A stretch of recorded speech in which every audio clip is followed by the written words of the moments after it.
solidarités rurales.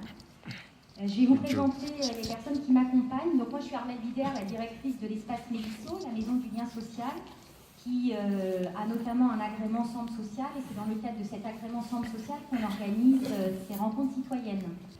Et donc je vais vous présenter les personnes qui m'accompagnent, puisque ce sont avec elles qu'on a pensé cette journée, qu'on a organisé cette journée, qu'on a fait appel à Rodolphe Lemerché pour animer l'après-midi, qui est directeur adjoint de la MFR de Bernay. Donc Chantal Morin, qui est, elle va se présenter. Maire adjoint et vice-présidente de la communauté de communes chargée de la petite enfance et du troisième âge. Pascal Ouedet.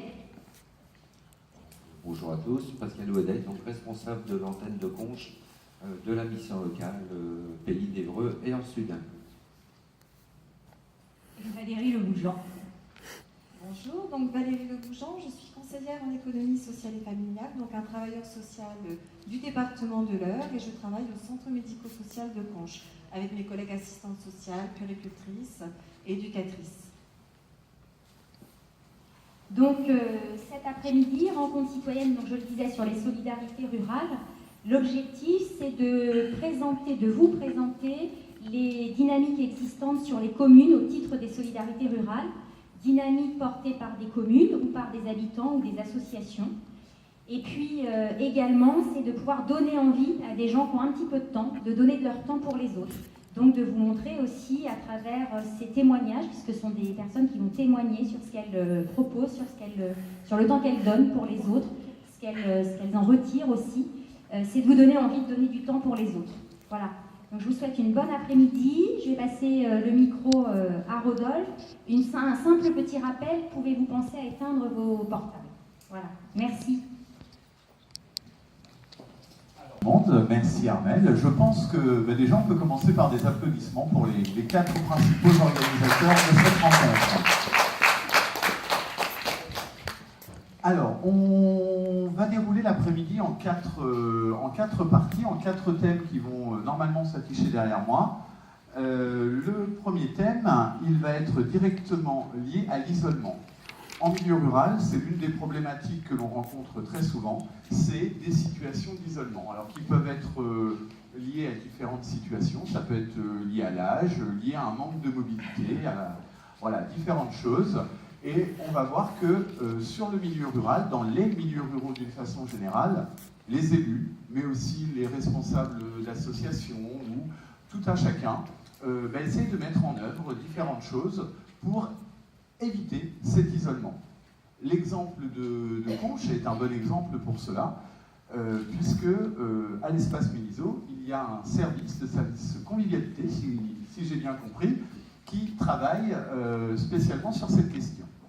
Quand nous avancerons dans l'après-midi, 3 autres thématiques. Le transport solidaire, qui est l'une des réponses qui permet d'éviter sans doute l'isolement en milieu rural, l'accès au numérique et les échanges de services.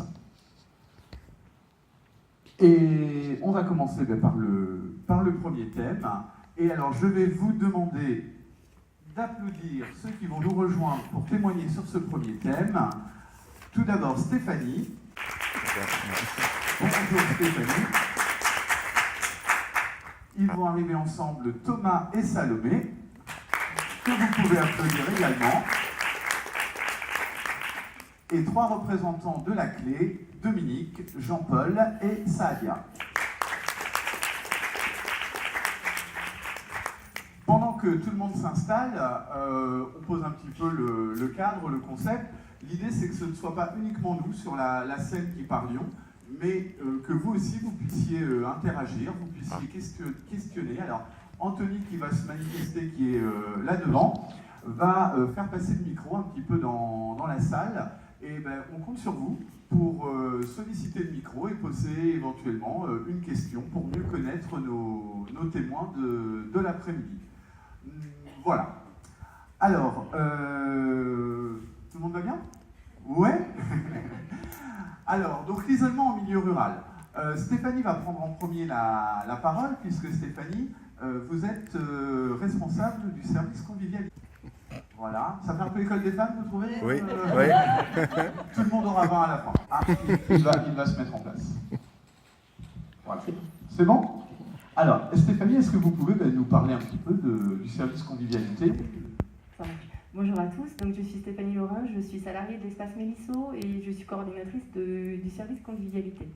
Alors ce service convivialité fait suite à des constats partagés. Dans le cadre de la démarche de projet social de territoire, l'ensemble des partenaires œuvrant sur le territoire a fait part d'un isolement croissant de la population. Et afin de lutter contre cet isolement, une des solutions apportées, ça a été la mise en place de ce service convivialité. Ce service convivialité, l'objectif c'est de rompre l'isolement et d'amener les personnes à se réinscrire dans le tissu associatif ou de les aiguiller vers des associations, des clubs du troisième âge, ou de faire en sorte que des personnes à la retraite et qui s'ennuieraient puissent aussi venir les visiter chez elles. Il est porté du coup par plusieurs partenaires et il repose sur 3 jeunes qui sont en service civique, ils vont vous en parler tout à l'heure. Le cadre, c'est des visites qui ont lieu au domicile des personnes une fois par semaine, sur 1h30, autour de la convivialité. Donc c'est discuter, échanger, jouer ensemble, avec pour objectif la redynamisation par la suite. Alors Stéphanie, ça fait combien de temps que ce service existe sur Ça a été mis en place au mois de juin. Alors j'ai oublié de notifier que c'est des partenaires qui devaient orienter les personnes à aller visiter. Donc les partenaires, ça peut être des travailleurs sociaux, ça peut être des présidents d'associations, ça peut être des personnes qui interviennent sur l'aide à domicile. Et... Il y a eu un constat, vous nous disiez tout à l'heure, ce constat. Quelles sont les causes? Parce que si l'isolement augmente comme ça... L'isolement, donc c'est personnes isolées, donc c'est toute personne qui pourrait être isolée. Donc l'isolement peut être dû à une situation économique fragilisée, au vieillissement, à une rupture familiale éventuellement. Et pourquoi est-ce que ces situations d'isolement deviennent de plus en plus fréquentes? Est-ce que c'est lié au contexte économique? Est-ce que c'est les mœurs de la société qui évoluent et qui... Oui, bien sûr, il y a ce contexte économique, il y a aussi... Le milieu dans lequel on vit, ce milieu rural où tous les services pourraient être concentrés dans un seul lieu, donc du coup la mobilité déclinant un petit peu, ou des personnes n'ayant pas le permis se retrouvent finalement chez elles et seules et sans relais. Après des personnes aussi qui pourraient subir une séparation, n'auraient pas de relais familial. Alors, on dit souvent qu'en milieu rural, à la campagne, tout le monde se connaît, tout le monde s'entraide et que c'est l'inverse de la ville. Ce n'est plus vrai? C'est pas forcément ça, effectivement. Quand on est chez soi, on est bien chez soi et on n'a pas forcément tendance à aller voir le voisin pour lui demander comment il va. Et alors, on entend souvent tout un tas de clichés un petit peu où les personnes qui se retrouvent en situation d'isolement ont leur part de responsabilité. Qu'est-ce que tu peux me dire là-dessus? C'est un vaste sujet, on leur part de responsabilité. Je suis pas fort, je sais pas. Leur part de responsabilité, après, c'est en fonction aussi physiquement de ses facultés motrices aussi. Après, on choisit pas cet isolement. Je pense aussi, je m'attendais à ce que tu me dises, peu importe, c'est aux autres d'éviter peut-être... Moi, je pense que c'est à tout à chacun d'être vigilant à ça et de ne pas laisser les personnes dans cette situation, justement. Veiller, prendre soin les uns des autres, c'est important. Et alors, quel a été le déclic sur Conches de la mise en place de ce service convivialité, de cette volonté de lutter contre l'isolement? Est-ce que c'est lié à certaines personnes? C'est lié à une volonté, à un constat? Oui, tout à fait. On est vraiment dans une dynamique partenariale optimum, mais facilitée, j'oserais dire, sur ce territoire. On a vraiment une habitude de travail ensemble, avec l'ensemble des partenaires œuvrants, les habitants aussi. C'est vraiment un projet, donc ce projet social de territoire qui est porté par l'ensemble des acteurs du territoire. Et dans cette notion que, ensemble, on est plus fort. Et alors, quelques mois après, je sais pas, on est presque à 1 an après la mise en place. C'est ça, quelques mois après, alors ça commence, mais ça commence en douceur. On est actuellement à 11 personnes visitées. Il y a du positif, il y a du mot négatif. Du positif, c'est qu'effectivement, ces visites, on se rend compte que elles sont indispensables pour certaines personnes qui des fois, passent la journée sans voir personne. Donc une fois la semaine, à passer un moment convivial de jeu, d'échange, c'est formidable. Ensuite, on s'aperçoit qu'il y a aussi des limites parce que le cadre des visites, c'est 3 mois maximum. Donc après, bon, ça peut dépendre. Et qu'on Alors, aimerait... excuse-moi, ce cadre de 3 mois, c'est vous qui vous... C'est nous qui sommes mis d'accord aussi, pour ne pas non plus que ça dure éternellement, qu'on puisse permettre aussi à un maximum de personnes de profiter de ce service. Mais voilà, la difficulté aujourd'hui, c'est qu'au bout des 3 mois, on n'a pas forcément de relais à proposer. On est allé démarcher, voir les associations caritatives pour leur parler de association du 3e âge, pardon, pour leur parler de ce service, essayer de mobiliser aussi des personnes retraitées qui aimeraient donner de leur temps. Voilà, la mobilisation est compliquée aujourd'hui. Donc la frustration, c'est aujourd'hui de ne pas donner pour certaines personnes de suite. Alors, on comprend bien, l'idée, c'était d'être une période de transition, de trouver après les relais. Et donc, la difficulté, elle est sur ces relais, justement. La difficulté aujourd'hui, elle est principalement là-dessus, et aussi sur l'orientation des partenaires. 11 visites, c'est peu finalement. Et alors, les 11 visites mises en relation par des partenaires, quel type de partenaires vous avez eu pour l'instant qui vous ont sollicité? On a essentiellement le service d'aide à domicile. On a aussi le CMP, le centre médico-psychologique, et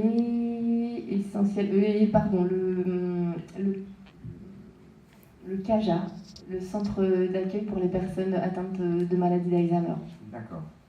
Mais après, on compte aussi sur les maires, les secrétaires de mairie, les associations caritatives, toutes ces personnes œuvrant auprès du public. Et alors, depuis tout à l'heure, je parle de Conches, mais ce n'est peut-être pas que sur la ville de Conches. Effectivement, notre territoire d'intervention, c'est la communauté de communes de Conches, donc 25 communes. Ce qui représente une population d'environ combien? Un peu plus de 18 000 habitants. Donc, finalement, 11 personnes visitées sur 18 000 habitants, voilà. C'est très peu. C'est très peu. Et le constat était sans doute qu'il y avait davantage de besoins. Tout à fait. Alors, comment on explique, à ton avis, que... Eh bien, je pense que c'est encore méconnu. C'est méconnu. Alors, on a l'information, la communication, mais c'est aussi l'objectif de cette rencontre aujourd'hui. C'est de faire connaître ce service.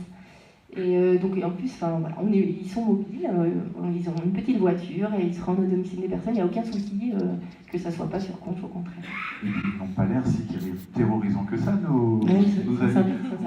C'est peut-être l'occasion de donner la parole à Thomas. Alors, Thomas a vécu 9 mois, je crois, en service civique, avec pour mission, justement, d'aller à la rencontre des personnes en situation d'isolement. Et la mission s'est terminée il y a peu. Exactement, oui, ça s'est terminé le 9 mars. Alors, je vous avoue que j'avais préparé un petit discours, est-ce que je peux l'annoncer? Allez-y. Je vous en remercie.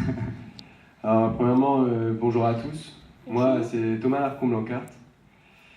Nous avons effectué, et ce n'est pas le on napoléonien, nous avons effectué une mission de 9 mois grâce à l'espace Méliso, via le service civique.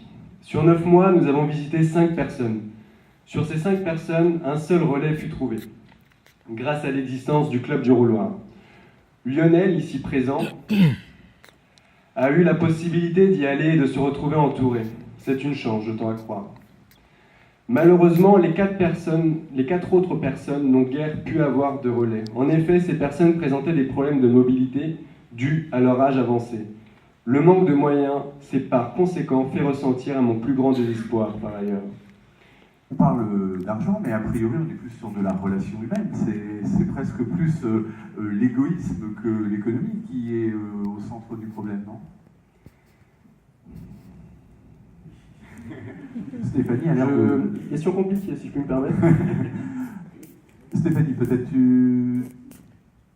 Oui, c'est vrai qu'on est quand même dans un monde assez individualiste. C'est un peu le chacun pour soi.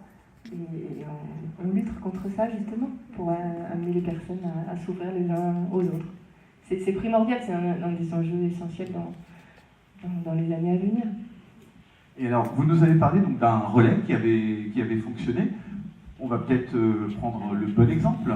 Alors, il a mitigé un petit peu, ouais. Parce qu'on va aller voir Lionel, oui. Oui, on va aller voir Lionel.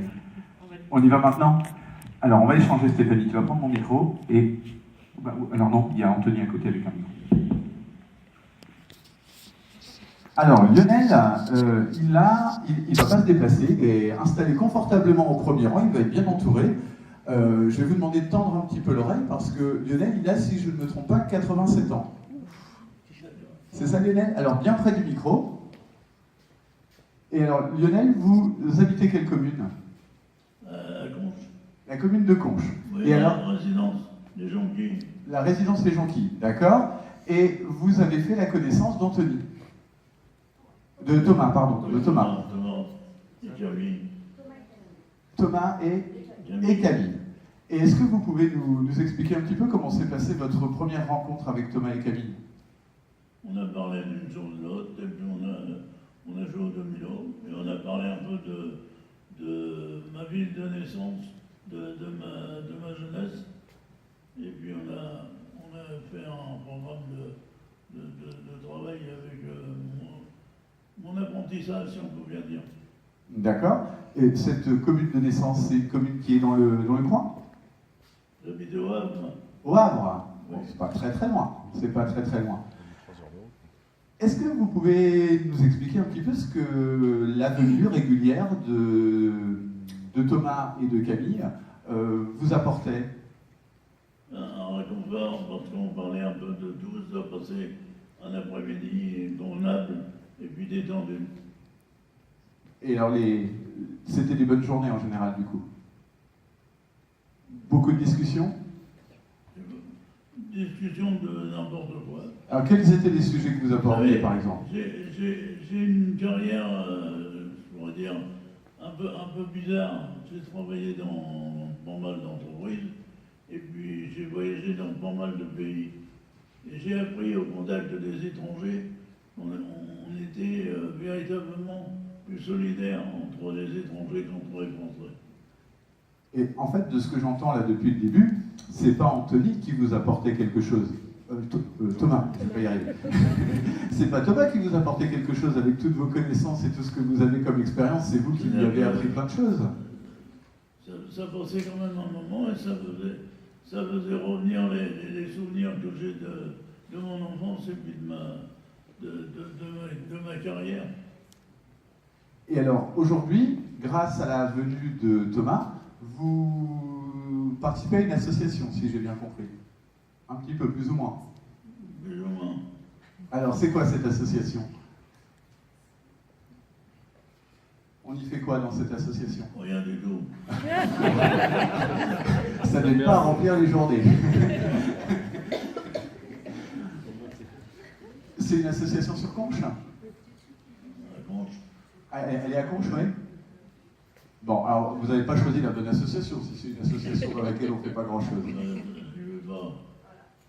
On va passer la parole à Salomé, parce que Thomas, sa mission s'est terminée, mais il a passé le relais à de nouveaux collègues. Et Salomé va nous parler un petit peu de son travail aujourd'hui. Donc bonjour, je m'appelle Salomé, donc je suis le nouveau volontaire au service convivialité à l'espace Mélisseau, avec également Audrey qui est là-bas. Et donc on a repris des nouvelles visites. On va donc chez les gens pendant 1h30. On fait le même service. D'ailleurs, pour revenir sur les relais, j'aimerais revenir dessus. Donc les relais, ça peut être une association ou également des bénévoles qui aimeraient donner de leur temps. Et si dans la salle, il y a des personnes qui seraient intéressées pour devenir ces bénévoles, sachez que vous pouvez laisser vos coordonnées dans le livre d'or. Donc sur la table là-bas, à la fin de la rencontre. Donc si jamais vous voulez passer un bon moment avec ces personnes, c'est vrai que c'est très satisfaisant quand on ressort des visites, d'avoir un sentiment d'utilité et d'avoir apporté le sourire à des gens qui ont des difficultés dans l'isolement. Donc c'est toi, c'est ce que tu ressens, c'est le bonheur d'apporter du bonheur chez les personnes. Oui, c'est très valorisant, autant pour eux que pour nous. Est-ce que tu comprends qu'il n'y ait pas plus de bénévoles, de relais ou d'associations qui se mobilisent?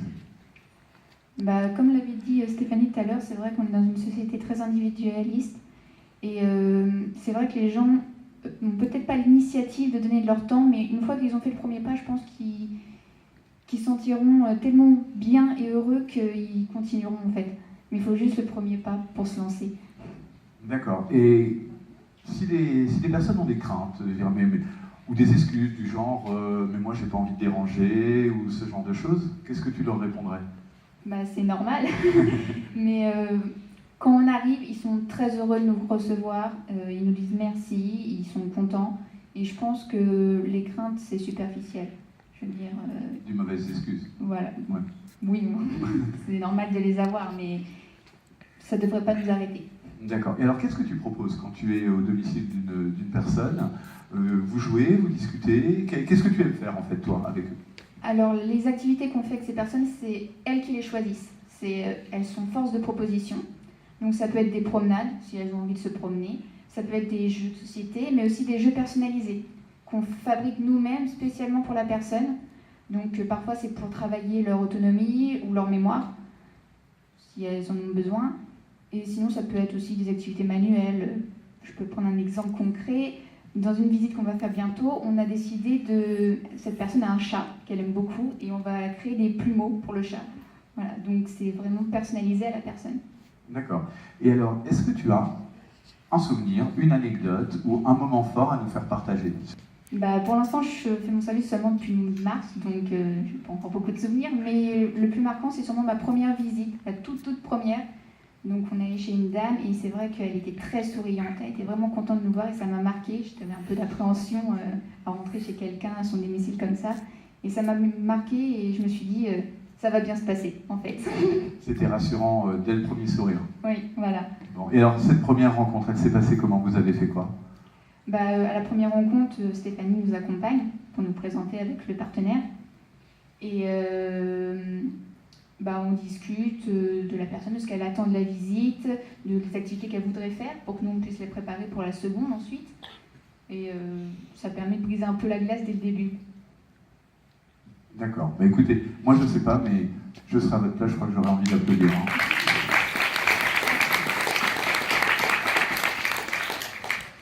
Merci beaucoup Salomé. On va se tourner vers une association qui est sur Conches, qui est l'un de ses relais, l'un de ses acteurs qui œuvre au quotidien pour éviter l'isolement. Et je vais laisser Dominique s'emparer du micro. Et Dominique est, je crois, la présidente de l'association qui s'appelle La Clé.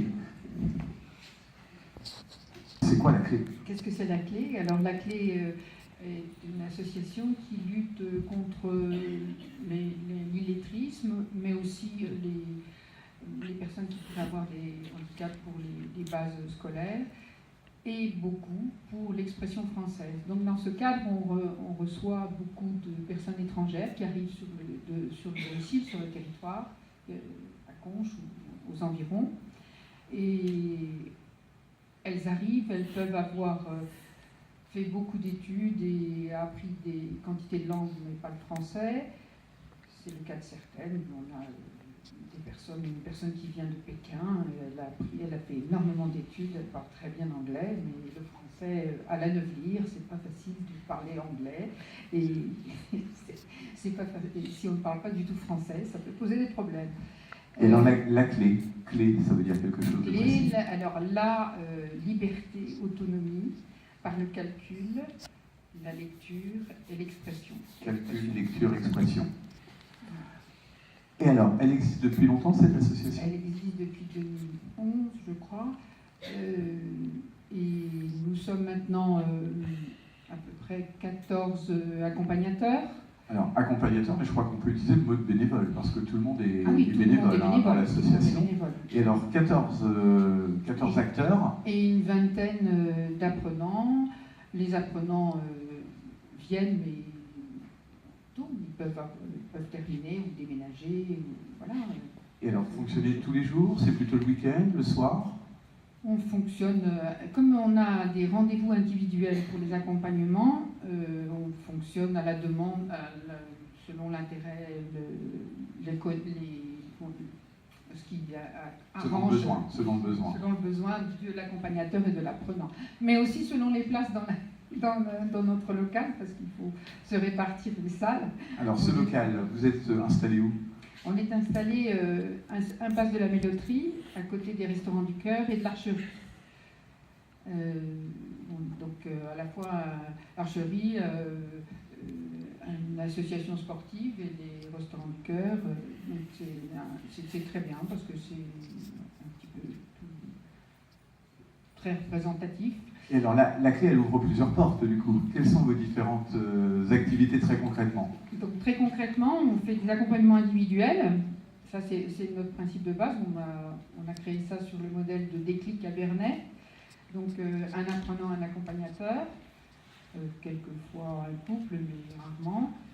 Et puis, on a imaginé, au bout d'un certain temps, on s'est aperçu que l'apprenant parlait volontiers en individuel avec son accompagnateur, mais le jour où surgissait quelqu'un dans la salle, où on essayait de parler dans les couloirs, c'était très difficile de parler pour les personnes étrangères, vraiment très difficile de s'exprimer en français. S'exprimer sur des choses qui les intéressent, ou sur un contact tout simple. Donc c'est un peu ce qui nous a donné l'idée. Et alors là, pour ça, on a innové, on a plus suivi des clics, on a innové. C'est ce qui nous a donné l'idée de créer des séances de conversation. Alors, c'est un grand mot pour dire simplement qu'on se réunit par petits groupes. Il y a un bénévole qui est responsable d'une séance. Donc il y a plusieurs séances de conversation. Et on essaie de rassembler les personnes par centre d'intérêt. Et donc chaque séance de conversation a une thématique, c'est prévu à l'avance ou ça se fait Alors, selon les séances, c'est un peu différent. Il y en a une qui s'est créée avec l'espace Mélisso, c'était pour les jeunes. Donc là, on a passé un petit peu le relais aux personnes de l'espace Mélisso. Il y en a une autre qui s'est créée avec, c'est celle d'origine, avec un couple d'Allemands qui est arrivé par ici, ce sont des artistes extrêmement cultivés, qui avaient envie de parler français plus, mais se sont joints très naturellement une chinoise, une japonaise, et on parle de tout un tas de choses les mercredis après-midi. Donc c'est la convivialité, la clé de ces séances de conversation. Voilà. Et surtout l'ouverture. Parce que là, dans les séances de conversation, les bénévoles prennent aussi prennent leur pied. C'est-à-dire que les bénévoles sont demandeurs de participer à ces séances de conversation. On en tire autant de satisfaction qu'on en apporte. Oui, parce qu'on apprend tout ce qui se fait, on compare ce qui se fait dans un pays, dans un autre, mais là je vais laisser à Jean-Paul, qui est responsable de l'autre séance lundi matin, la parole, mais on compare ce que l'on fait entre les pays, c'est très riche en apport et en partage. Et du coup, évidemment, on essaie aussi de parler français. Et alors, ces séances de conversation, elles sont ouvertes à tout le monde? N'importe qui présent là aujourd'hui pourrait venir participer? Et pourquoi pas, si ça disait à l'un ou l'autre de venir dans nos séances. Voire même d'en organiser une sur un thème particulier? Les organiser, pourquoi pas aussi, ça se serait à voir, c'est long à mettre en place quand même, mais oui, c'est possible aussi. Mais si quelqu'un veut venir participer et voir comment ça se passe, c'est bien volontiers. Elles sont ouvertes, n'est-ce pas, Jean-Paul? Tu vois pas d'inconvénient? Non, puisque Jean-Paul est l'un des bénévoles de la clé et anime un atelier, une séance de conversation le lundi matin. Oui. Vous nous racontez un petit peu? Bonjour. Je m'appelle Jean-Paul, je suis bénévole depuis maintenant 4 ans à la clé. Et donc j'ai en charge ce groupe de conversation. Et donc la séance de conversation permet aux participants de sortir de leur quotidien. Et ça c'est important. C'est aussi une ouverture, ce qui est intéressant. Et ça permet, on s'en aperçoit très vite au démarrage d'un groupe de conversation, les gens sont très vite à l'aise. Et c'est au travers des échanges, parce que les échanges apportent une notion de culture, il y a différentes cultures. Dans le groupe que j'anime, il y a des gens d'origine de Côte d'Ivoire, d'Irak, du Mali, et puis de Roumanie. Et alors, ce joli patchwork d'origine, de pays, la mayonnaise, ça prend tout de suite? Ouais, c'est assez surprenant pour une simple raison. Je dirais que les participants ont les mêmes difficultés. Donc tout de suite, ça rassemble, en fait, tout simplement. Et donc ces échanges apportent, bien sûr, une connaissance des cultures, facilitent les contacts, bien entendu. Et surtout, je dirais, c'est pour moi le point le plus important, ça permet la confiance. Parce que les gens sont dans l'isolement avant de venir à la clé, et quand on est dans l'isolement, bien sûr, on perd confiance. Et alors, chose que les gens dans leur pays, avant de venir, avaient parfaitement confiance, puisque dans leur culture. Et là, tout d'un coup, et ça fait effectivement, ça fait du dégât, et on retrouve au travers des séances de conversation, la confiance revient de jour en jour, et moi je dirais c'est ce qui est pour nous extrêmement intéressant, et c'est une source de satisfaction, ça c'est clair. Parce que on ne peut pas bien travailler, je dirais, parce que le but de la manœuvre c'est bien d'échanger en français, d'évoluer. Et s'il n'y a pas confiance, il est très difficile de travailler, comme chacun le sait, bien entendu. Hein, si on est renfermé, c'est très difficile. Merci, parce que je pense que c'est visible l'enthousiasme que vous mettez dans ces séances. Et alors la transition, elle est toute trouvée parce que vous parlez de confiance. Et confiance, c'est le premier mot que Saadia m'a dit tout à l'heure quand on a fait connaissance. Saadia participe aux séances de conversation. Et elle me disait tout à l'heure que ça lui avait permis de reprendre confiance. Alors, je vais me permettre de présenter un petit peu Saadia. Bonjour, je m'appelle Saadia. J'entre à la France en 2014. Jamais je vais sortir chaque jour à la maison parce que j'ai peur, je ne connais pas la langue. Et alors, Saadia, vous venez du Maroc, de la magnifique ville d'Agadir. D'Agadir, oui. Et je connais ma langue berbère, c'est tout. Pour ça, je reste à la maison. Un jour, j'ai la chance, je connais Madame Dominique. Vraiment, c'est une femme très mignonne. Oui. Elle expliquait comment est la clé. Pour apprendre la langue française, oui, j'entre à la clé lundi et jeudi. Maintenant, grâce à l'école La Clé, je sortir, je parle avec les gens parce que je trouve confiance. J'ai besoin de docteur, je ne peux pas à la pharmacie, vraiment grâce à l'école La Clé, je comprends petit à petit.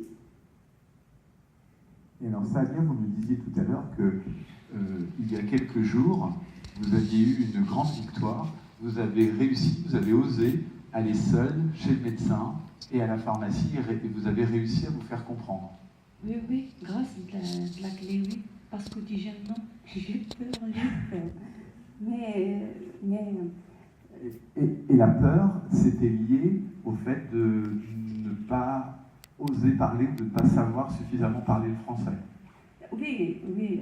Mais maintenant, non, je vais sortir, je parle avec les gens. Parce que à la clé, je trouve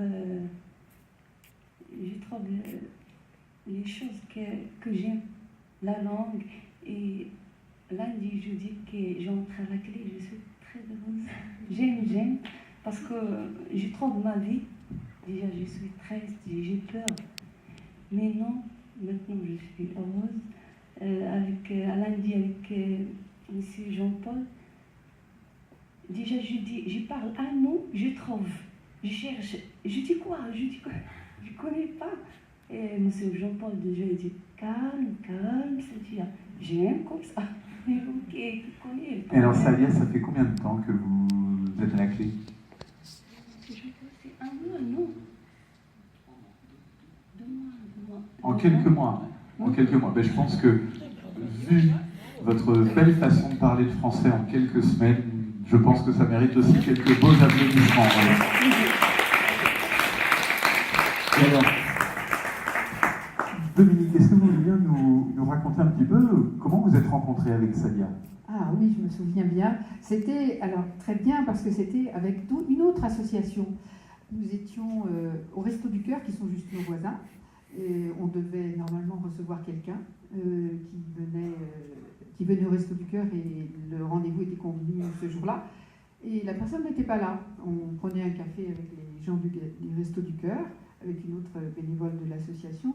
Et puis, des personnes organisatrices des Restos du Cœur nous ont dit « Ah mais tiens, il y a Sadia qui est là, je crois qu'elle cherche à apprendre le français, elle est avec son mari. » On a dit, bon, de toute façon, on avait du temps, puisqu'on avait notre rendez-vous manqué. On venait tout de suite, on ne va pas perdre de temps. Elle est venue, on a engagé comme ça tout de suite les accompagnements. Tout de suite, on a trouvé qui pourrait l'accompagner. Et puis après, de toute évidence, elle avait besoin des séances de conversation. Et visiblement, la rencontre s'est bien faite. Oui.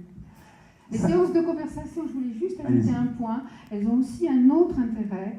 C'est l'accueil dans la ville ici. Lorsqu'on essaie de faire connaître tout ce qui se fait dans la ville, ce qui est des institutions, la médiathèque avec laquelle on est partenaire, faire connaître la ludothèque pour ceux qui ont des petits, faire connaître un petit peu tout ce qui peut exister dans Conches, mais aussi quand il y a des expositions, on essaie d'y participer et d'aller voir tous ensemble, et puis après on fait des sorties, on fait des commentaires sur les expositions.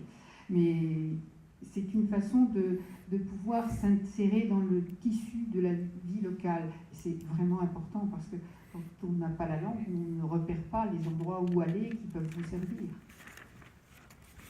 On va repasser la parole à Sadia quelques secondes. Moi j'ai envie de vous demander, Sadia, quelle est votre prochaine victoire?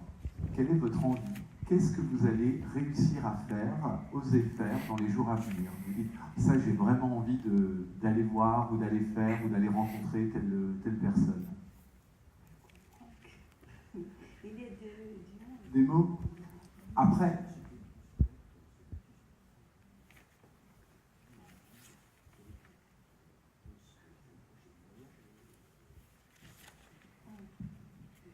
une envie de réussir.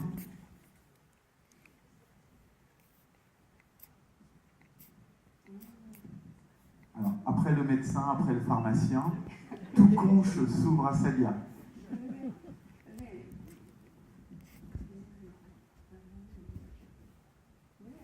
Après le temps que je connais le français, oui, je réfléchis pour conduire parce que j'habite à la Bonne-Vie. Pour aller à la clé, j'ai besoin d'aide. Il n'y a pas de bus. Je reste à 3 heures à 4 dans la rue, dehors, toute seule, comme ça. J'ai besoin vraiment pour les horaires de conduire, parce que j'ai un permis, mais toujours dans le sac, comme ça. Et alors, il va falloir repasser le permis en France ou il suffit juste d'oser conduire maintenant? Maintenant, je ne conduis pas parce que j'ai peur. D'accord, donc maintenant, je connais pas... la prochaine étape, c'est de prendre le volant alors. Et pour sortir, pour connaître, comme l'année bénévole,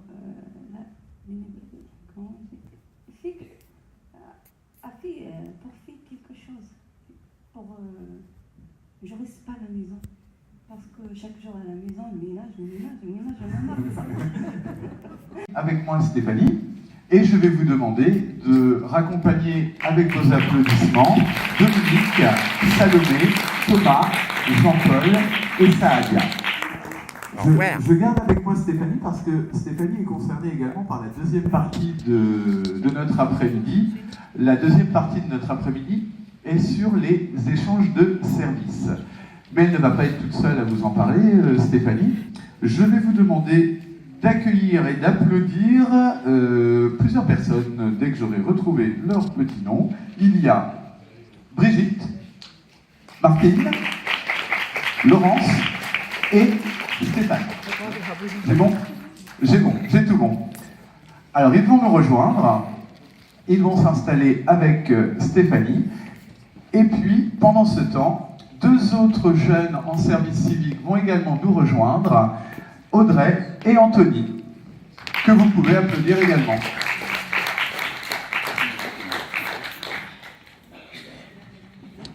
Alors, pendant qu'ils s'installent, c'est quoi un échange de services?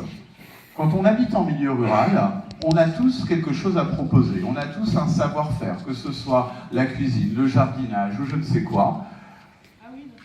On peut partager ce que l'on sait faire. Mais Stéphanie va nous en parler un petit peu mieux de ces échanges de services.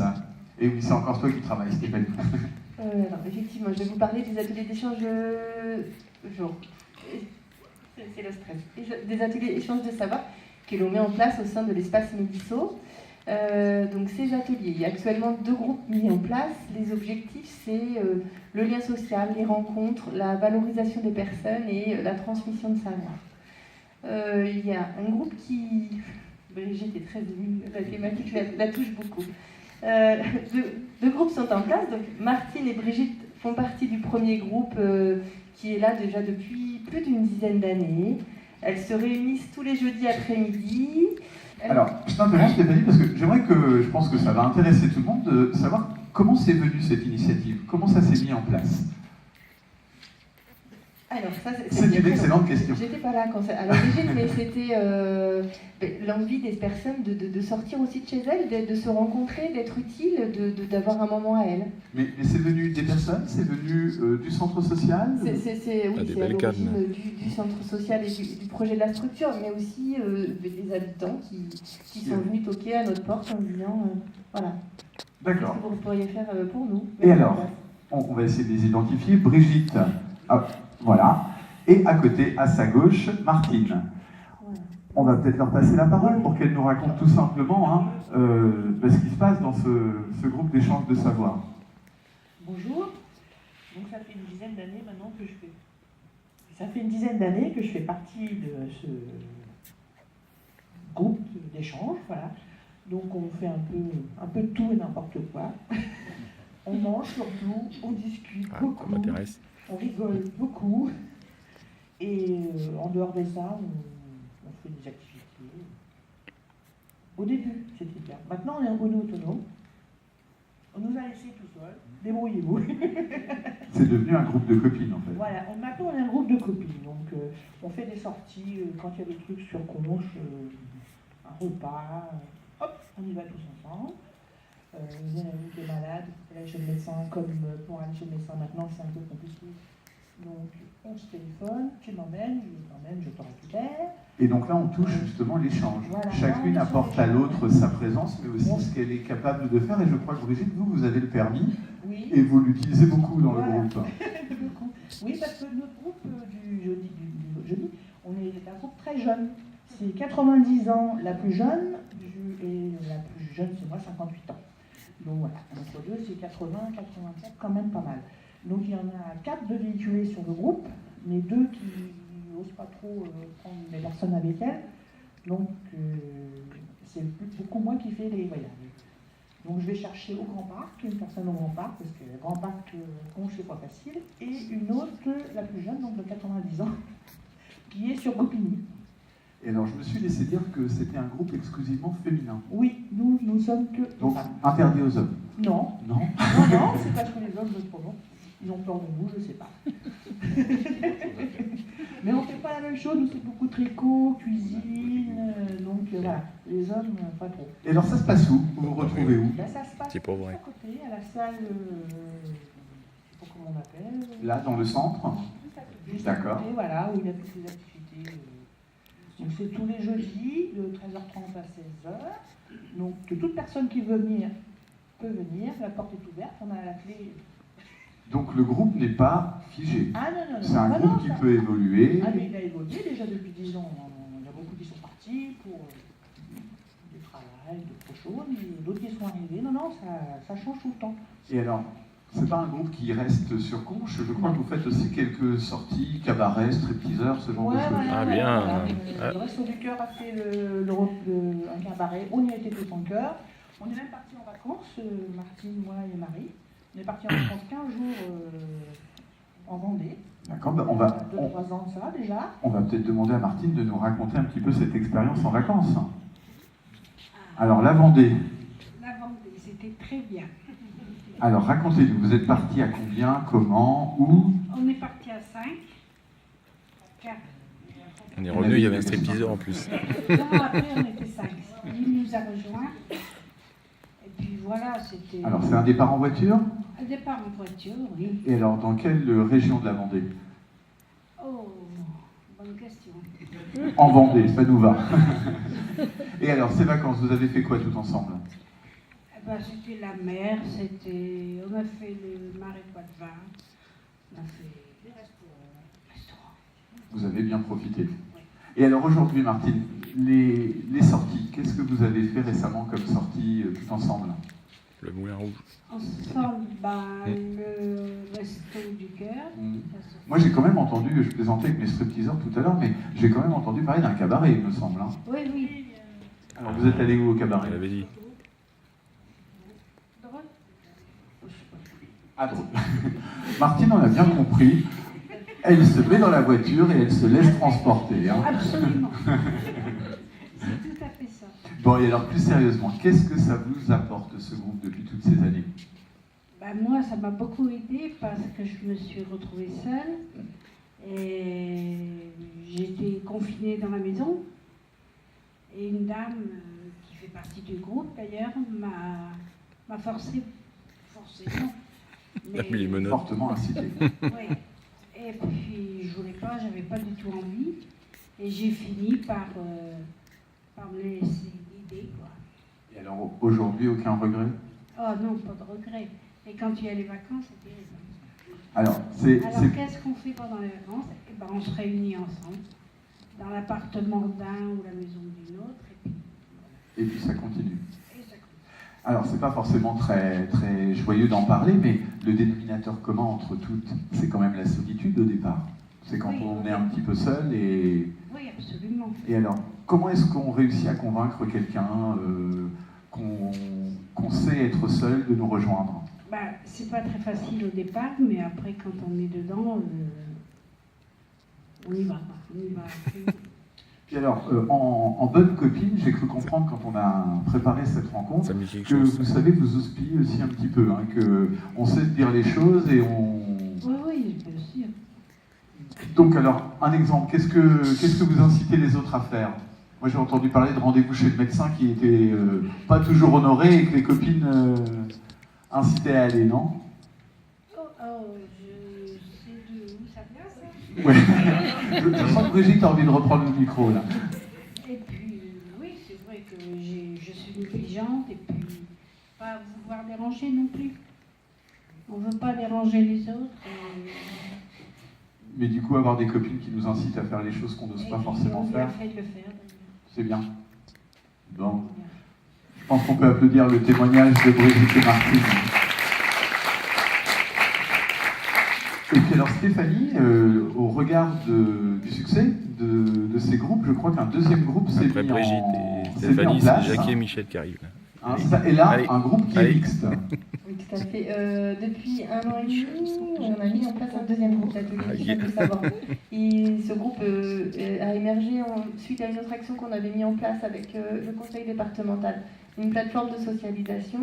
Et du coup, voilà, les personnes étaient présentes chaque semaine et un jour l'action s'est arrêtée et les personnes ne voulaient pas que ça s'arrête. Donc à la suite, on a mis en place à nouveau sur Conches un deuxième groupe. Celui-ci est mixte, un petit peu plus jeune. Et voilà.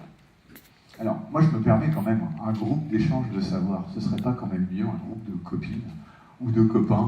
Parce que si on devait garder un mot dans le groupe d'échange de savoir, on garderait groupe, non? Le mot groupe surtout qui est important. Et échange aussi peut-être. Alors, Laurence, ce groupe, parlez-nous-en. Alors, combien de personnes dans ce groupe? On est 8 à peu près. 8, d'accord. Tout le monde habite Conches? Non. Les petites communes autour? Ouais. Oui. Comment vous vous êtes constitués? Comment vous vous êtes rencontrés? Très bonne question. Oui. Ah oui. On peut vous laisser, hein. Oui. Alors, vous étiez là au tout démarrage du groupe? Oui. Oui. Et alors, les 8 étaient là dès le départ? Non, c'est venu petit à petit. Et ça, c'est peut-être aussi le travail de Stéphanie, notamment, de diriger et d'inciter des personnes à venir rejoindre le groupe. Entrée-sortie permanente, les personnes, voilà. Les personnes vont et viennent. Si elles y trouvent leur compte, elles y restent. Sinon, elles s'en vont. Et puis, c'est vrai que c'est aussi le réflexe par rapport à une situation d'isolement. On parle beaucoup de ces ateliers d'échange. D'accord. Et alors, dans ce groupe, moi, j'ai entendu parler notamment, parce que je sais qu'il y a plein de choses, mais notamment d'un jardin. Pédagogique. Pédagogique. Alors, expliquez-nous. Bon, on a construit les bacs pour faire les plantes, tout ça, pour que tout le monde puisse venir planter ce qu'il veut, se réunir. Ils ont commencé à faire un salon aussi. Bon, ça va être l'été. Pour profiter du jardin. Bon, tout est fini. Tout est fini. Et alors, il est où ce jardin? Parce que pour faire un jardin, il faut un terrain. Le terrain, on le trouve comment? Expliquez-nous Ça, c'est la commune, c'est Mélissa qui a trouvé le terrain. D'accord, c'est un terrain communal? Oui. Avec la mairie. D'accord, donc c'est une belle initiative. Oui. Et alors, ce jardin, il va donner quoi comme fruits ou légumes? Un peu de tout. Un peu de tout. Et on va en faire quoi de ces légumes? C'est tout le monde peut venir, ils plantent, ils prennent, c'est un échange en fait. C'est vraiment un jardin ouvert. C'est ouvert à tout le monde, oui. D'accord. Et alors, Laurent est l'un des jardiniers? Stéphane, pardon. Stéphane est l'un des jardiniers? Bricoleur. Moi, je jardine pas, moi je... Vous bricolez, vous fabriquez. Alors, qu'est-ce que vous nous avez fabriqué dans le jardin? Les bacs, les jardinières, le salon de jardin et les bancs. Et alors, ça prend beaucoup de temps? Oh, j'ai le temps, donc c'est déjà la base. Mais alors, du coup, c'est du temps bien rentabilisé. Parce qu'il y a plein de façons d'avoir du temps. Là, c'est du temps utilement perdu, utilement occupé. Ça occupe déjà. Parce qu'avant, comme j'étais à la maison, je m'emmerdais. Donc, voilà quoi. Et alors, peut-être, si vous le souhaitez, une expérience un peu plus personnelle, comment est-ce que vous êtes arrivé dans ce groupe? C'est quand j'ai été hospitalisé. Après, j'ai été à la MUS. Et après, quand je suis arrivé à la maison, je m'embêtais, quoi. Je ne savais pas quoi faire à part la télé, c'est tout, quoi. Et donc, il y a ma femme qui m'a dit, essaye de faire les trucs avec Mélisso. Parce qu'elle est nourrice, donc elle a un... Vous connaissez déjà. Donc, du coup, j'ai essayé, puis ça m'a plu, puis c'est parti. Bon, maintenant, plein de beaux légumes en préparation. Non, moi, les légumes, c'est pas mon truc. Les trucs que je fais, c'est en bois. En bois et en ferraille. Bon. Les légumes, chacun son truc, mais c'est pas pour moi. Très bien. Et alors, aujourd'hui, tous les quatre, est-ce que vous pouvez imaginer votre vie d'aujourd'hui sans le groupe? Non. Non, ça fait vraiment partie de la vie pleinement. Non. Bah, écoutez, je pense qu'on peut les applaudir aussi. Merci à vous.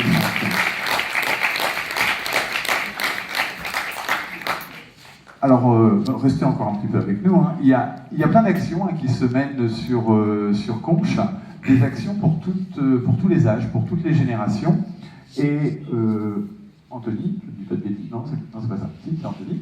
Anthony est également volontaire en service civique. Et Anthony mène notamment des actions auprès des plus jeunes. Bonjour Anthony. Alors, Anthony est très stressé, je lui ai promis de l'aider, donc pour le déstresser, je vais vous demander tous de l'applaudir, mais très très très très fort. Hein. Alors, Anthony, racontez-nous un petit peu comment vous êtes arrivé en service civique, tout d'abord. Moi d'abord, pour commencer, je suis dans une filière dans le bâtiment, et je me suis retrouvé donc sans travail, du coup sans logement, sans rien. Et du coup, j'étais sur Internet, clairement, je regardais un petit peu et j'ai vu du coup des missions de service civique. Donc du coup, j'ai postulé un peu, honnêtement, un petit peu au hasard, sans savoir vraiment si j'allais être pris. Au final, 4 minutes après, j'ai eu un appel donc, de Madame Guider, Armel, la directrice de l'espace Mélisso, j'ai eu un rendez-vous et quelques jours après, donc j'ai intégré donc, le service civique. Donc moi, ma mission, j'en ai deux. Donc j'ai celle du service convivialité donc avec Audrey et Salomé. Et en parallèle, j'ai une autre mission, donc je fais... je suis ambassadeur de la citoyenneté et de la solidarité auprès des enfants à l'école de Saint-Hélier, où en gros j'interviens auprès d'eux pour les sensibiliser donc sur les bonnes notions de la citoyenneté et de la solidarité pour que plus tard ils obtiennent ils mettent en valeur ces notions-là et voilà. Et alors, Anthony, pour toi, c'est quoi la citoyenneté? Qu'est-ce que tu essaies de leur apprendre à ces enfants? C'est quoi les valeurs importantes de la citoyenneté? Déjà, les bons gestes à avoir dans la vie au quotidien, c'est-à-dire par exemple par rapport au respect, le respect de l'autre, le respect. Après, il y a aussi par rapport aux bonnes façons de jeter les ordures, de les trier, de ne pas les jeter par terre ou autre. Et après... Déjà, rien que dans le mot respect, il y a plein de choses au niveau de... C'est vague, mais après, c'est surtout le respect déjà de l'autre. Parce que déjà, dans les écoles, quand on est petit, mais moi j'étais petit, on sait ce que c'est. Il y a pas souvent des moqueurs, des gens qui sont un peu mis à l'écart. Et du coup, moi, j'essaie de faire en sorte qu'ils se respectent mutuellement et qu'ils apprennent... qu'ils apprennent le respect. Excusez-moi, je sais pas comment dire, qu'ils apprennent le respect. Mais c'est une bonne chose. Et alors, comment on s'y prend quand on arrive dans une école avec des enfants pour justement essayer de leur apprendre ça? C'est quoi? C'est des activités, des jeux, des échanges? C'est vraiment l'avantage, c'est que de base j'ai le BAFA aussi, donc je travaille dans des centres de loisirs. Du coup, j'avais quelques notions, j'avais des notions même. Et du coup, je me suis servi un peu de ça. Par exemple, je sais que je leur ai fait un groupe que j'ai le lundi. Je leur ai montré des vidéos avec des quiz, un quiz à la fin avec des questions qui marchent très bien et du coup ils arrivent à retenir et assimiler la chose. Après, par exemple, sur un groupe que j'ai le jeudi, je leur ai fait créer j'ai appelé ça un bon citoyen en carton, c'est-à-dire qu'on a fait un bonhomme en carton avec dessus les mots-clés de la citoyenneté ou de la solidarité comme le respect, l'entraide, le partage, l'écoute, pour qu'après, pour l'afficher après dans leur école, comme ça ils voient les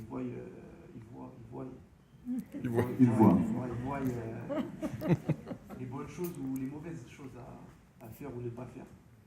Donc, Et alors, est-ce que quand tu te lèves le matin et que tu pars pour ta mission, tu as le plaisir de te sentir utile? Honnêtement, oui. Honnêtement, c'est une mission qui remet beaucoup en question par rapport à ma vie personnelle. Ça remet beaucoup en question et ça ouvre aussi ça ouvre ou ça montre des choses que moi j'avais pas l'habitude clairement de faire. Par exemple, sur la citoyenneté, la solidarité, je dirais pas que je suis un bon citoyen parce que je fais des choses, j'ai mes papiers par terre, je fais des choses qu'il faut pas faire.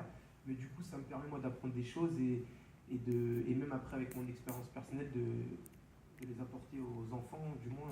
En fait, tu te construis aussi en même temps qu'eux, ils t'apportent aussi eux, autant que tu leur apportes. Ils m'apportent beaucoup, mais moi surtout, ce qui m'apporte beaucoup, c'est la mission, surtout aussi je reviens, mais c'est pas vraiment mon thème, mais la convivialité où vraiment là on voit aussi, c'est un effet miroir, si je puis dire. En gros, on voit les personnes, du coup on s'imagine aussi plus tard, du coup on pense différemment, on voit les choses différemment et je pense que même moi personnellement maintenant je fais des choses que je faisais pas avant et qui sont que bénéfiques de toute façon pour la suite. Donc en gros tu es en train de me dire que cette mission était un peu changée. Ouais, un peu, ouais. Elle m'a fait prendre conscience de certaines choses sur moi-même et sur la vie en général. Et alors pour recoller un petit peu avec le thème de départ, puisque c'était aussi le milieu rural, est-ce que depuis que tu mènes cette mission, tu vois ton environnement, ton territoire, ton milieu rural différemment? Est-ce que peut-être que tu es passé il n'y a rien, il ne se passe rien sur Conche à oui, finalement, il y a davantage de choses que je pensais? Oui, parce que moi de base je suis d'Évreux, donc c'est vrai que moi Conche je ne connaissais pas du tout, mais alors vraiment pas du tout. Et ça fait peut-être 2 ans maintenant que je suis sur Conche. Et c'est vrai que du coup, via ma mission déjà avec l'espace Pénisso, on voit qu'il y a plein d'autres organismes qui sont là pour aider tout le monde, comme Aidez-moi, comme aider les gens, Donc c'est vrai que ça bouge beaucoup, et c'est vrai que je pensais au début que ça bougeait pas du tout, qu'il n'y avait rien sur Conches, mais au final je me rends compte qu'il y a beaucoup de choses de faites et des belles choses en plus, donc c'est plutôt cool. Merci beaucoup Anthony.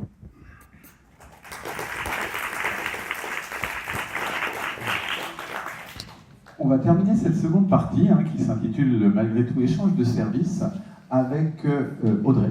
Audrey qui est également en service civique. Alors Audrey, elle ne va pas nous parler de sa mission de service civique, ce serait sans doute un petit peu redondant avec ce que nous ont déjà dit ses camarades. Par contre, Audrey, elle a travaillé et elle va nous rendre compte des échanges de services sur Internet au travers de l'exemple, je crois, d'un site Internet. Alors, peut-être avant de commencer, c'est quoi les échanges de services sur Internet? À quoi on pense quand on pense échange de services? Là, sur le site que j'ai trouvé, il y a beaucoup d'échanges de services entre voisins, en fait. C'est, par exemple, quelqu'un qui a besoin d'une tondeuse, et ben, le voisin il va prêter sa tondeuse, et en échange, l'autre voisin peut l'emmener faire ses courses. Enfin, c'est que des... Donc on n'est pas sur d'échange de services à grande échelle, on est vraiment sur quelque chose de local. Voilà, bon, c'est ça. Eh bien écoute, on t'écoute avec attention. Alors, donc je vais vous présenter un site d'échange de services et d'entraide que j'ai repéré moi sur Internet. Donc c'est le site Échange Service. J'ai choisi de vous présenter ce site car il a une simplicité d'utilisation, il est très lisible et il a une grande diversité dans les domaines d'entraide. Et ce site, il faut le préciser, il est gratuit. On s'inscrit gratuitement, il n'y a rien de payant. Donc c'est une plateforme de mise en relation qui vise à favoriser l'échange et les services entre particuliers. On y crée un profil dans lequel on indique ce qu'on propose et ce qu'on recherche. Donc, le site, celui-là, est permis de recherche sur carte. Donc on voit vraiment les voisins autour de chez nous. On indique où est-ce qu'on habite. On est géolocalisé. Donc. Voilà, c'est ça. On marque notre adresse et on voit les voisins autour de chez nous, ce qu'ils proposent. Voilà. Donc c'est créé par la société Alexandre Lemel. Et j'ai une petite vidéo justement qui présente le site. Alors on va regarder cette vidéo. Et des services. Que diriez-vous d'économiser votre argent en donnant de votre temps et de votre savoir-faire? Avec échangeservice.com. Troquer et échanger de services avec d'autres membres de la communauté. Créez votre profil. Indiquez où vous vivez. Et sélectionnez les catégories de services que vous recherchez et proposez. Votre profil apparaîtra alors directement sur la carte à échanger avec les autres membres. Vous pouvez également publier vos annonces. Et c'est totalement gratuit. Tom cherchait des cours de piano. Il consulta les profils des membres de sa ville et a découvert le profil de Marie, qui est professeure de piano à la retraite. Marie recherchait une personne pouvant l'accompagner les mercredis pour faire ses courses au marché. Ensemble, ils se sont mis d'accord pour échanger des cours de piano contre du covoiturage. C'est simple et facile. Connectez-vous à échangeservice.com et commencez dès aujourd'hui à échanger, troquer, partager. Merci pour cette découverte, Audrey. Est-ce que... Je voulais juste rajouter, vas-y. J'ai retrouvé 3 sites qui sont un peu dans ce thème-là et on a fait des petits dépliants qui présentent bien les sites qui sont juste là sur le thème. Donc en libre service pour voilà. ceux qui le souhaitent. D'accord. Et alors, est-ce que tu as vu si sur Conches, il y avait des demandes ou des utilisateurs? Oui, justement, oui. Autour de Conches, j'ai vu pas mal de choses. Alors, qu'est-ce qu'on propose ou qu'est-ce qu'on recherche sur Conches? C'est beaucoup du covoiturage. D'accord. Il y a pas mal c'est beaucoup covoiturage. Alors, en covoiturage, je pense que quand on pense covoiturage, on a tous des sites en tête. Quels sont les sites de covoiturage que vous connaissez? Blablacar pour la plupart. Alors, Blablacar, c'est du covoiturage, mais sur de la longue distance. C'est assez rare de trouver, je pense, des trajets Conches-Évreux sur Blablacar. Ce qu'on peut trouver, par contre, sur ce c'est site-là. vraiment autour de chez nous, c'est vraiment ciblé. D'accord. Et donc là, l'objectif, c'était de le faire connaître et de permettre aussi, dans ces échanges de services, de dire qu'Internet est aussi un outil... Voilà, c'est ça. Quand on a besoin de quelque chose, on ne pense pas forcément qu'il y ait un voisin qui pourrait nous aider. Et là, sur ce site-là, on peut justement trouver... D'accord. Donc, bah, écoute, merci Audrey pour ce petit dépliant et pour ce travail de recherche. responsable de la mission locale du secteur de Conches. On va demander également à Raphaël de venir nous rejoindre. Raphaël qui est conducteur de bus. Ça muscle de conduire les bus. Et Martine qui va revenir. Du coup, excusez-moi Martine, je n'avais pas... Ça fait un petit peu de gymnastique pour Martine. Martine qui nous rejoint. Et enfin, vous pouvez applaudir également 3 autres témoins de notre après-midi, Edith, Claire et Montserrat. Oula. Je te laisse ça. Alors on l'a vu, le transport c'est une solution souvent pour éviter l'isolement, pour se déplacer en milieu rural, pour travailler, pour tout un tas de choses. Et alors on a parmi nous, j'ai un doute sur le prénom, Pascal. Non. Raphaël qui est conducteur du bus sur Conches et qui va s'emparer du micro. Le mic. Et qui va nous raconter un petit peu qui il est, son travail et ce qu'il fait. Bonjour Raphaël. Bonjour. Ça fait 10 ans que ce service a été créé. Alors, ce service, parce que c'est pas un bus, un car de campagne, c'est vraiment un service. Qui dépend de qui ce service? De la ville. C'est un service de la ville, d'accord? Et c'est un trafic, un 9 places. Et on desserte donc plusieurs secteurs. Donc il y a Goupigny, il y a le Grand Parc, le Grand Bonheur et rue Charbonnière. Donc tout ça, ce sont des hameaux, des quartiers de Conches, oui. D'accord? Et donc c'est un service qui s'adresse en particulier, je suppose, à des personnes qui n'ont pas d'autres moyens de se déplacer? Voilà, c'est ça.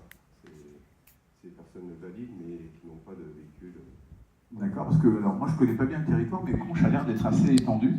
Oui. Et donc il y a besoin souvent d'un véhicule pour rejoindre le centre-ville. Et alors, des personnes qui n'ont pas possibilité de se déplacer, ce sont uniquement des personnes âgées ou... Oui, c'est des personnes retraitées. Principalement retraitées.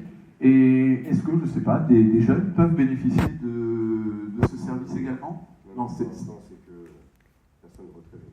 Des personnes retraitées, d'accord. Et alors, moyens de locomotion. et alors, vous les emmenez où? Sur des événements, sur des lieux particuliers? Non, au marché. Le marché principalement. Alors, il a lieu quand le marché à Conches? Le jeudi matin. Le jeudi matin. Et je crois qu'il y a une fidèle du marché qui est Martine. Voilà. Et Martine, on se demande Edith. pourquoi, adore être conduite par Raphaël au marché. Elles sont plein en tout cas. Et alors Raphaël, quand on travaille comme vous dans ce petit bus, on n'est pas simplement conducteur, on est avant tout, je pense, un accompagnateur. Oui. Alors, c'est vrai que c'est agréable, quoi. On se raconte un peu nos petites histoires. Et puis, c'est bien. Donc vous êtes devenu la coqueluche des retraités de... Voilà. C'est lui le stripteaseur. Ok, et alors l'accompagnement, il ne s'arrête pas derrière le volant? Est-ce qu'il y a un accompagnement je sais pas, est-ce que vous aidez les personnes à monter dans le bus? Est-ce que... Oui. D'accord. Et alors le marché, comment... Des sacs aussi, après. Les sacs de course? Oui, oui. D'accord. Et alors, le marché, combien de temps on a le droit? Raphaël, il revient nous chercher au bout de combien de temps? Disons qu'on a des heures bien attitrées selon le secteur. D'accord. Habitué maintenant, mais sinon, ma tournée commence à 8h30. Ça dure environ entre 1h15 et 1h30. Après, il y a une coupure d'une demi-heure. Et puis après, il y a le retour chez eux, quoi. Et alors, il y a beaucoup de retraités qui sollicitent le petit pour bus? l'instant, il y a 16 personnes, quoi. Et donc, c'est tous les jeudis, ce sont des fidèles? Oui. D'accord. On va passer le micro à Martine qui va nous raconter un petit peu en quoi ce petit bus est important dans sa semaine et dans son quotidien. Rebonjour Martine. Bonjour. Ben voilà, c'est Raphaël qu'on guette, on le voit passer avec son petit bus, on monte dans le bus. Alors, quand la marche est haute, il nous met une marche de pied. Et voilà, il fait le ramassage, pas scolaire, mais il fait un ramassage. Il fait le ramassage, mais outre le fait d'être transporté, aller sur le marché, c'est un moment important, non? C'est une sortie. Ça fait partie de notre sortie du jeudi matin et Et voilà, ça nous... Comment ? Oui. C'est très convivial. Je sens qu'il y a quelque chose derrière ce mot de convivial qu'on ne nous dit pas. Non, parce qu'on rigole aussi. On se raconte parfois des petites misères. Tiens, un tel est décédé. Ah oui, vous savez c'est que convivial, on a pas ça. tous la même définition de la convivialité. Ouais, voilà. Ça sent le sapin. Raphaël, le jeudi, il est dans le bus et le reste de la semaine, il fait les enterrements, c'est ça? Non. Bon. Raphaël, c'est vrai qu'il est gentil, serviable, il a beaucoup de qualités. Et on ne peut pas le lâcher. On sent qu'elle veut garder sa place dans le bus. Non, parce que parfois il faut faire des voyages, parce qu'on ne met pas tout le monde. Donc alors justement, il y a plusieurs voyages, et alors c'est plutôt un service qui a tendance à prendre de l'essor, il y a de plus en plus de demandes. Oui. Et alors comment ça se passe? Si, je sais pas, si dans l'assistance, il y a des personnes qui disent tiens, moi je connais quelqu'un, ça pourrait intéresser, on se renseigne où, on s'adresse à qui? À la mairie. À la mairie? Oui. Puis voilà, il nous dirige vers le bureau, on s'inscrit. Et c'est totalement gratuit. Oui. Et c'est totalement gratuit. D'accord. Bah écoutez, je pense qu'on peut applaudir Raphaël parce que je pense qu'il remplit une mission importante pour la ville de Conches. Alors, il y a d'autres actions en lien avec le transport sur Conches et le secteur. On en parlera peut-être tout à l'heure. J'ai cru comprendre qu'il fallait peut-être libérer Raphaël au plus tôt, c'est ça, Armel?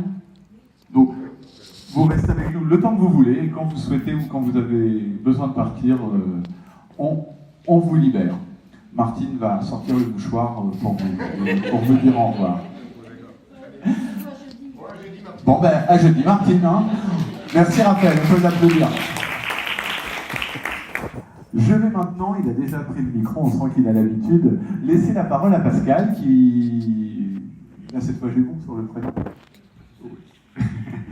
Qui est le responsable de la mission locale. Il va donc nous parler un petit peu de la mission locale, de son travail, mais aussi nous dire en quoi le transport et la mobilité est important quand on est jeune, parce que la mission locale s'adresse uniquement à des 16-25 ans, je crois. D'accord. Et donc en recherche de travail ou d'activité. C'est à toi, Pascal. Alors, bonjour.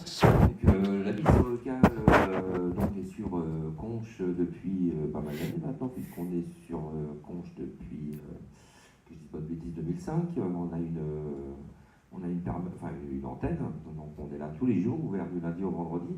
Et donc la mission locale assure un accompagnement global pour tous les jeunes donc de 16 à 25 ans. Qui sont donc un accompagnement global veut dire qu'on va les accompagner vers l'emploi, vers la formation, vers la mise en place d'un projet professionnel et plus au-delà encore un projet de vie.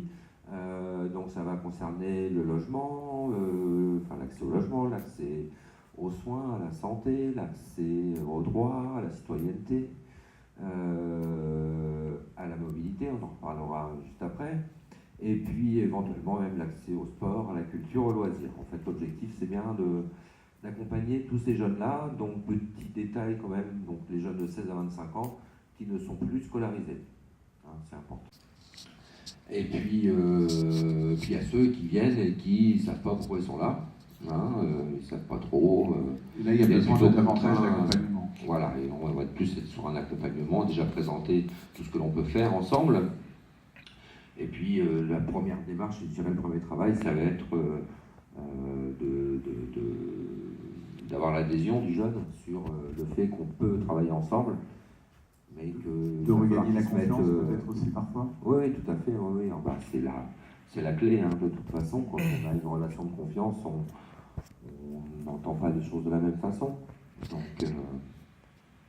Et alors, tu me disais, quand on a préparé un petit peu cette rencontre, qu'on retrouvait toujours quasiment les mêmes freins, les mêmes problématiques pour les jeunes, et que l'absence de mobilité en était un important. La mobilité est un frein important à l'insertion, quelle qu'elle soit, qu'elle soit sociale, qu'elle soit professionnelle. Mais bon, voilà, ça c'est un problème récurrent de toute façon qui revient chez chez tous les partenaires, hein. La mobilité reste le gros souci, parce que la mobilité, elle est bien évidemment physique, mais elle est aussi psychologique. Et donc, le bassin d'emploi est ce qu'il est sur Conches, hein. Il y a du travail, hein, il y a de l'emploi, il y a quand même des entreprises, il y a quand même moyen de trouver de l'emploi. Mais comme dans tout milieu rural, il y a besoin de se déplacer. Mais il faut se déplacer, ne serait-ce que pour déjà démarrer dans la vie. On a plus de chances de trouver un emploi là où il y a plus de travail. Et puis ici, on va peut-être arriver sur du travail peut-être un petit peu plus qualifié, si on veut en tout cas accéder à l'emploi durable. Donc à un moment, il va falloir se donner les moyens et envisager effectivement de bouger. Donc soit, et souvent c'est pour une durée déterminée, c'est pour le temps de faire une formation, le temps d'aller au boulot le matin et de revenir le soir, mais en tout cas revenir plus armé quand on revient, quoi. Alors, plus outillé. Les remèdes, ce sont parfois les transports en commun, mais on sait qu'en milieu rural ils existent, mais ils ne sont pas toujours adaptés ou fréquents ou pratiques. La meilleure solution qui nous vient, c'est bien sûr le permis de conduire, mais ça a un coût, le permis de conduire. Quel accompagnement ou quelles aides vous pouvez proposer à la mission locale?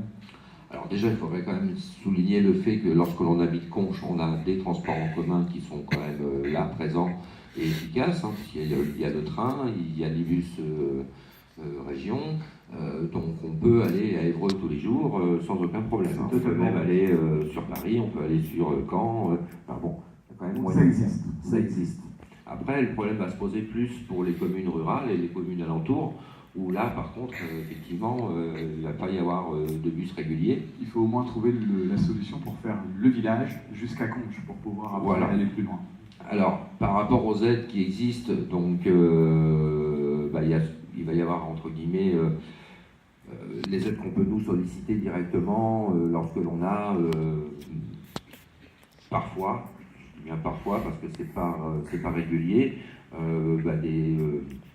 des partenariats qui peuvent se mettre en place avec, ça a été le cas l'année dernière, ou avec la fondation GSK, qui nous a donné le moyen de financer des permis de conduire, mais sur des petites parties, qui viennent plus en cofinancement qu'en financement global. Évidemment, ça reste ponctuel. Voilà, ça reste ponctuel. On a éventuellement des aides du conseil départemental que l'on peut solliciter, mais c'est sous condition. Souvent, maintenant, il va falloir aussi rembourser ces aides-là à terme. Et puis sur le territoire de la communauté de communes de Conches, et là, parce que c'est quand même de ça qu'on va parler aujourd'hui, qui est le plus important, il y a quand même l'aide que la communauté de communes de Conches met en place pour les jeunes, pour qu'ils puissent bénéficier d'une aide de 600 € en contrepartie de, alors ça dépend des associations, mais on est en général sur une quarantaine d'heures de bénévolat, donc dans une association du territoire. Donc là, on est sur un autre type d'échange de services. En fait, c'est une aide financière pour financer une partie du permis de conduire en échange d'heures de bénévolat. Alors, bénévolat, quels exemples tu as de bénévolats qui ont eu lieu? Alors, il y a... Moi, j'ai entendu parler de jeunes qui travaillaient autour d'un projet d'architecture, je crois, sur Conches. Alors, ça c'est autre chose. Ça c'était autre chose. Là, c'était. Alors, il y a eu effectivement à un moment, des jeunes qui ont été recrutés dans le cadre du service civique, justement, par. Donc là, c'était la mairie de Conches pour la réhabilitation des remparts de la commune, donc notamment. Au pied de la mairie et au pied de la mission locale, où certains jeunes ont donc œuvré pour remettre en état, via une association qui s'appelle CHAM, donc c'est Chantier Histoire Architecture Médiévale, donc une structure qui travaille sur tous les monuments historiques, les monuments médiévaux et tout. Et puis, donc les jeunes ont fait une mission qui a duré de mémoire, j'ai un petit coup, c'est 6 mois.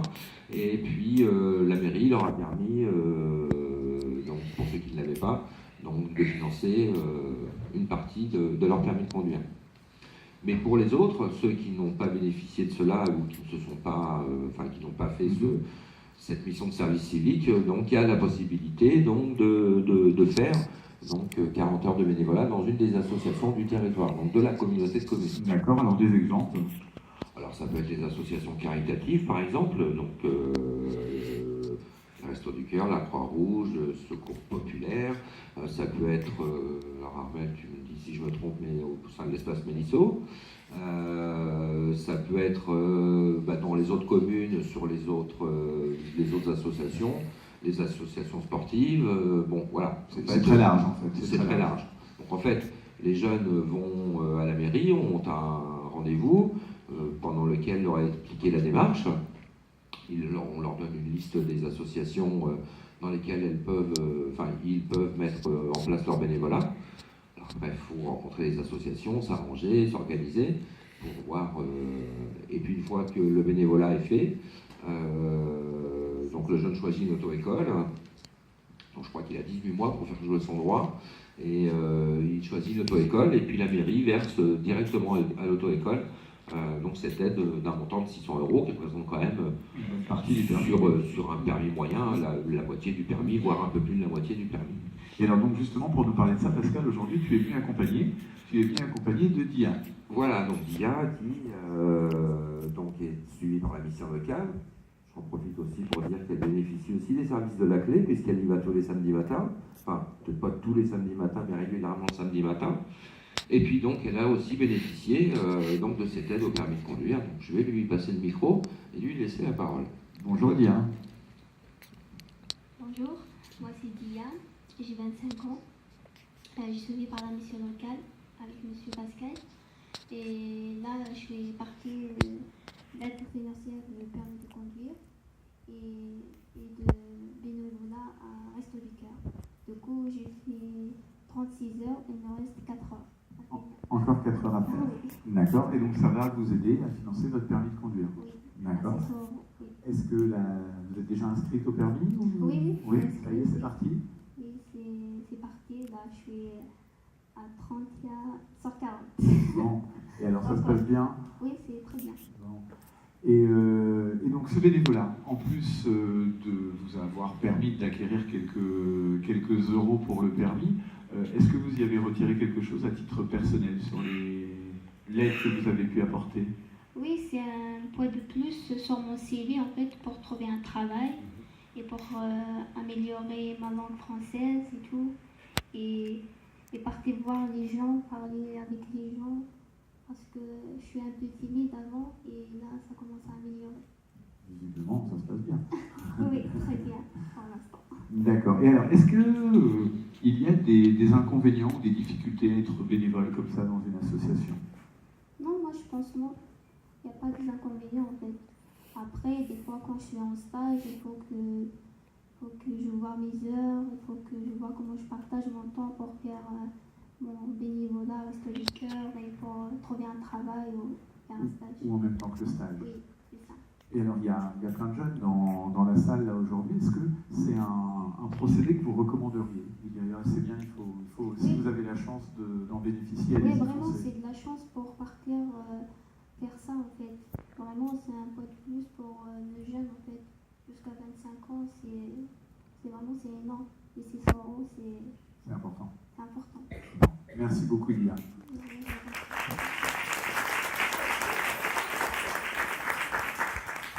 On va repasser la parole à Pascal qui va conclure.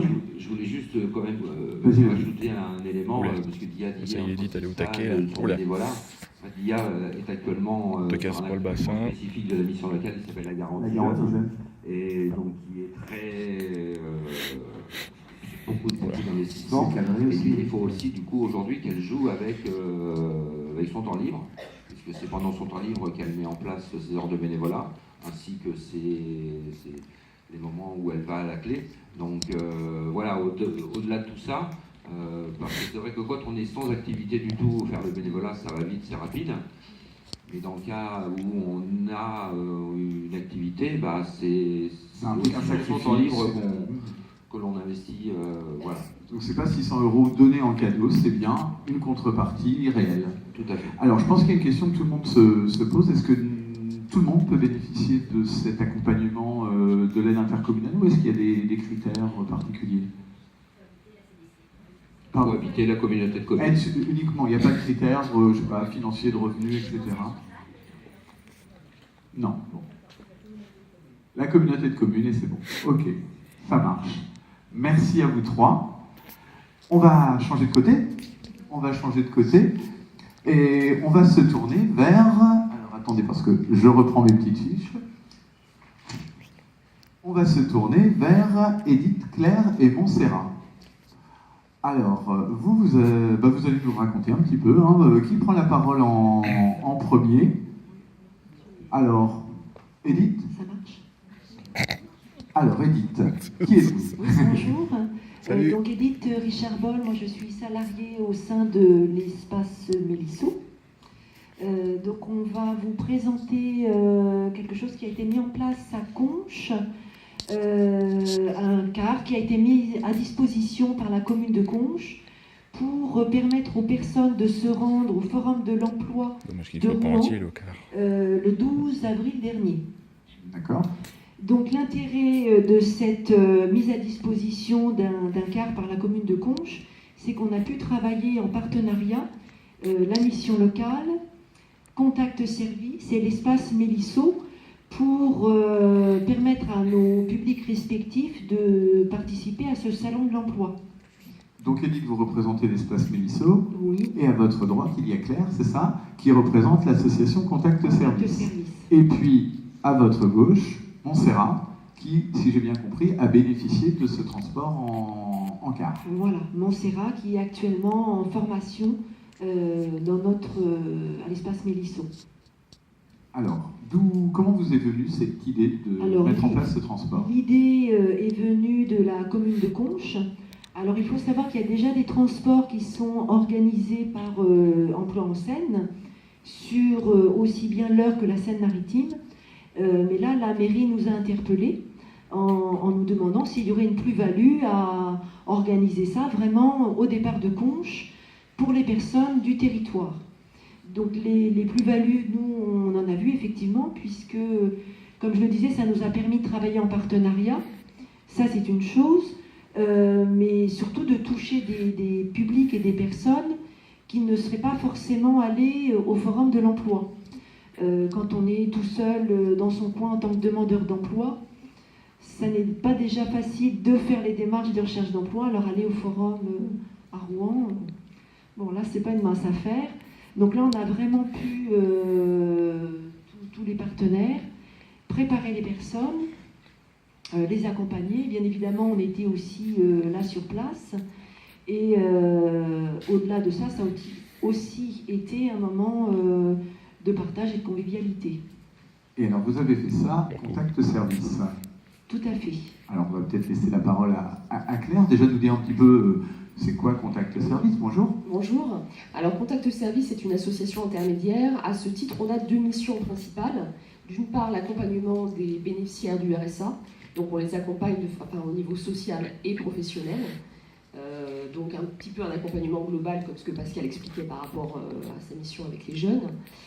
Du coup, on les accompagne de façon individuelle et collective. Je fais beaucoup, moi, personnellement, d'accompagnement intensif à destination de bénéficiaires du RSA de moins de 35 ans, que j'accompagne vraiment de façon intensive.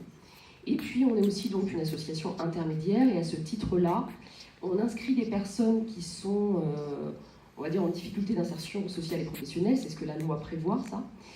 Et du coup, on les inscrit pour 2 ans, et on leur attribue des missions de travail, chez des particuliers essentiellement, ou dans des associations, collectivités, des missions de travail type jardin, ménage, repassage, etc.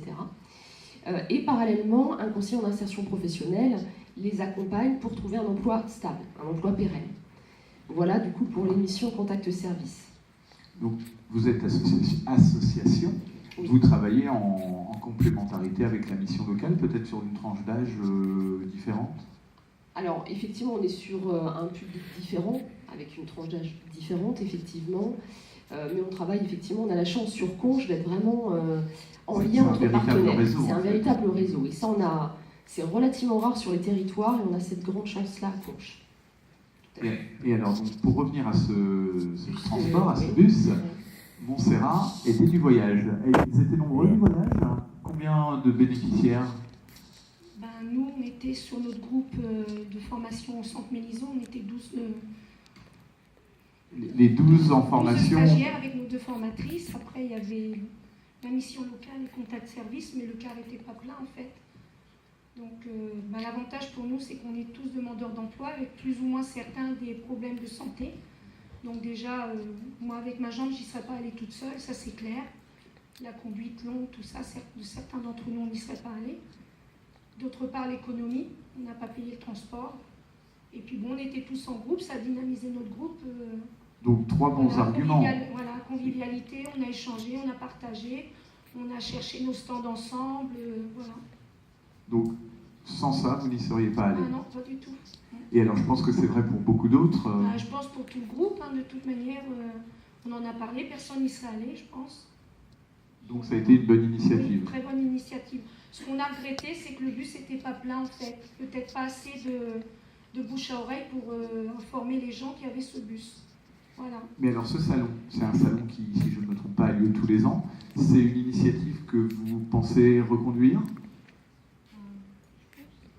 Alors on avait déjà eu l'occasion d'aller sur les salons, effectivement.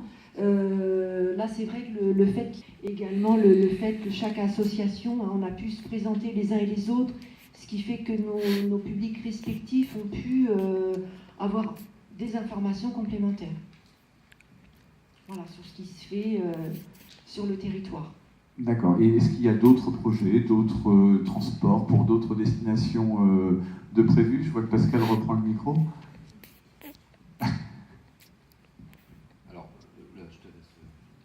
Alors après, spécifiquement sur la formation, oui, il y a des déplacements qui sont organisés. Hein. Par exemple, ce matin, le groupe est allé visiter une entreprise, hein, l'entreprise Schneider, et il y a des déplacements qui se font hors du territoire, mais aussi sur la communauté de communes de Conches. Parce que des fois, on va un petit peu loin et on ne connaît pas toujours ce qui est tout près. Donc le but, c'est aussi de faire connaître l'existant. Sur le territoire. Eh bien, on va te laisser la conclusion. C'est pas la conclusion. Je demande de cette partie. Une petite chose, ouais, parce que forum à Rouen, ça fait peur obligatoirement, parce qu'on se dit à Rouen, qu'est-ce que je vais aller faire à Rouen? Ce qui est tout à fait logique. Donc, le forum de Rouen, c'est un forum plutôt, j'ai envie de dire, ex-haut-normand, où il y avait beaucoup de stands, beaucoup d'exposants qui étaient du département de l'Eure. Donc il y avait des offres d'emploi, des offres de formation qui concernaient notre territoire. Et donc ça, c'était aussi important de le dire, parce qu'effectivement, aller au forum de Rouen quand on habite Conches, s'il n'y a que des offres à Rouen, quel est l'intérêt? Là, l'objectif aussi, et on est vraiment dans le thème là, des solidarités, c'est que c'était intéressant aussi pour nous, à un moment, de dire à nos jeunes, à nos moins jeunes, à notre public, que la commune se mobilise pour eux et qu'il y a des choses qui sont pour eux, qui se mettent en place. Et puis, la démonstration d'une initiative, quoi. Voilà, ça sensibilise aussi un peu, puis du coup, on est là aussi, on les accompagne, donc c'est plus facile d'y aller, de franchir le pas. Donc, voilà, quand on parle de solidarité, d'investissement au niveau local, voilà, la commune s'investit, les partenaires sont présents et accompagnent. Donc, voilà, c'était quand même important de le dire. Merci. Alors, on le voit, hein, moi je découvre un petit peu le territoire de Conches, mais il y a une communauté de communes dynamiques, une commune dynamique, il y a un réseau social qui est lui aussi présent et efficace. Mais tout ça, ce ne serait rien sans le numérique. On est à l'ère du numérique et je vais demander à... Merci. Oui, on peut les applaudir effectivement.